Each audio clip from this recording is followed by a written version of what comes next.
Are you struggling to maintain harmony with your team? Do you find that communication breakdowns are leading to unnecessary conflicts that could be avoided? If these questions resonate with you, you are not alone.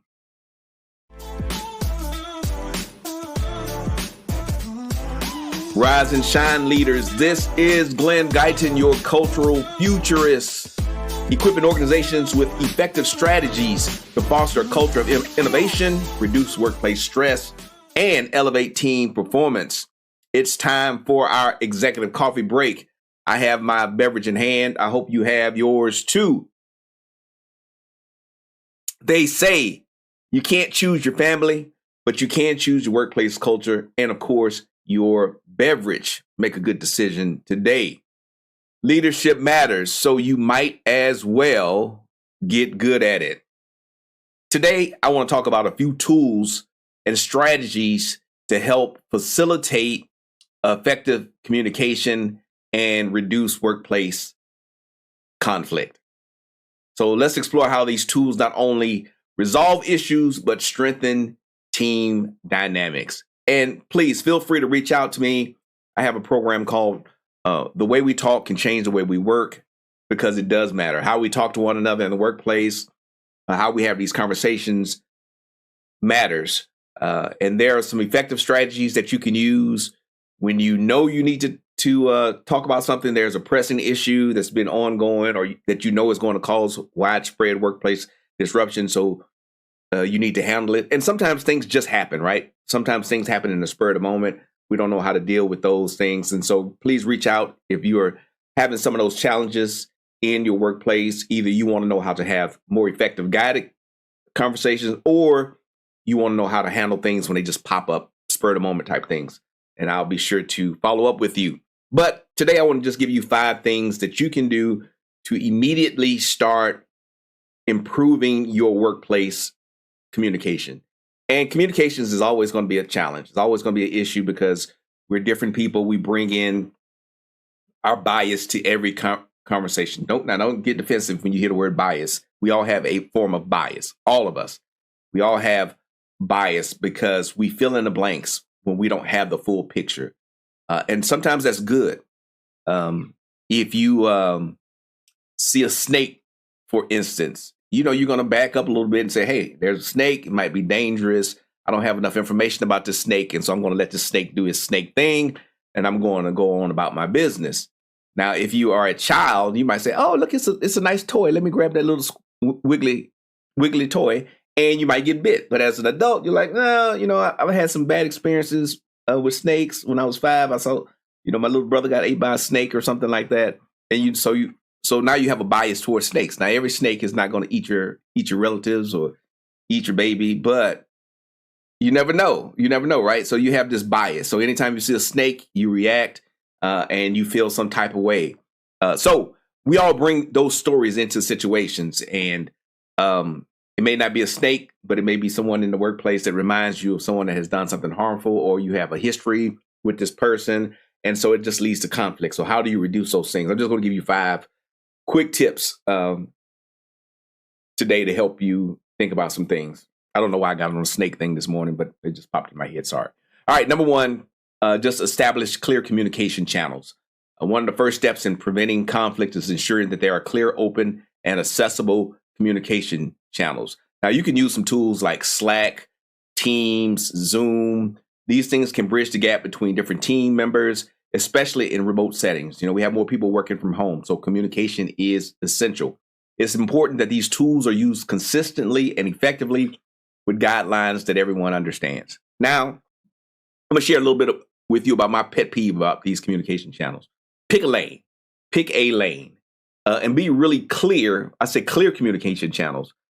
So I've worked in offices that had Zoom, email, Teams, and people text message me. Now, don't use all 5 of those or 4 of those ways to contact me. Figure out which lane we're going to use, and let's stick to that channel to be effective. Or say, hey, we're going to use Slack or Teams for this. We're going to use email for this. And we'll have some type of protocol. It's the wild, wild west out there, people, with email and messages and all these things. And then I have people Let me tell you another pet peeve of mine. I'm just going to go off for a minute if you would tolerate me. The reply all. Set up some protocols in your office for reply all, and then how you make meetings. I had someone send me a meeting request the other day. Actually, they didn't send me a meeting request. This is how it went. Hey, Glenn, are you available at 1 p.m. for the meeting? So I sent another email back. Yes, I am available. So then they send me an email. Okay, well, I'm going to get with the rest of the group and I will confirm that we meet at 1 p.m. Never get an email. So then I text a friend of mine and say, hey, is the meeting still happening? He said, I don't know. They said you confirmed. I said, no, I didn't confirm. I said that I was available and he would let me know if everyone else was available. So then I email a person back. Hey, can you send me the meeting information? So then he sends me another email. Hey, yeah, the meeting's on. Everyone's confirmed. And then Susan is going to send you an email with the meeting link. I'm like, why? Why can't Susan or whoever or you just send me the meeting request? It just makes it so much easier. So I had to go create a meeting block on my calendar. I had to create it. And then I get another email where they send me the Zoom link. You know, Zoom does all of this, right, people? So make communication easy. Make it simple. Don't frustrate people, especially busy people. If you're in senior leadership, set some protocols for how people schedule and book meetings. And it reduces frustration, because now I'm frustrated because I have all these emails that I have to go through. And I actually had I was doing a podcast with someone, and it's like 3 different emails, but none of the emails had the login information.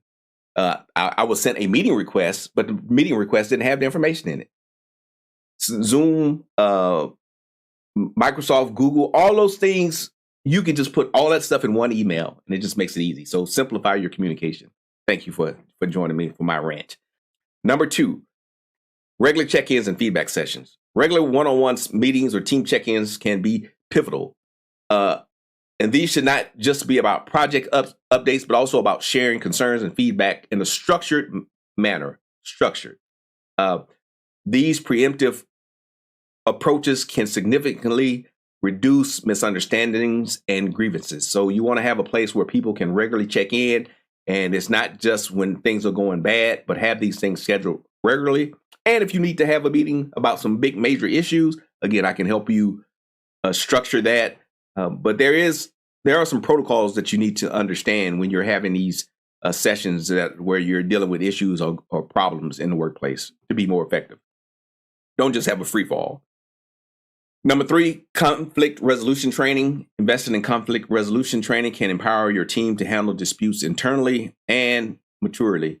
Workshops that focus on negotiation skills, empathy, development, and active listening can transform the way your team acts. And people do need training on how to interact, because most folks just, have a personality to either just jump into conversations or they pull out of conversations. So we need skills to help us understand one another.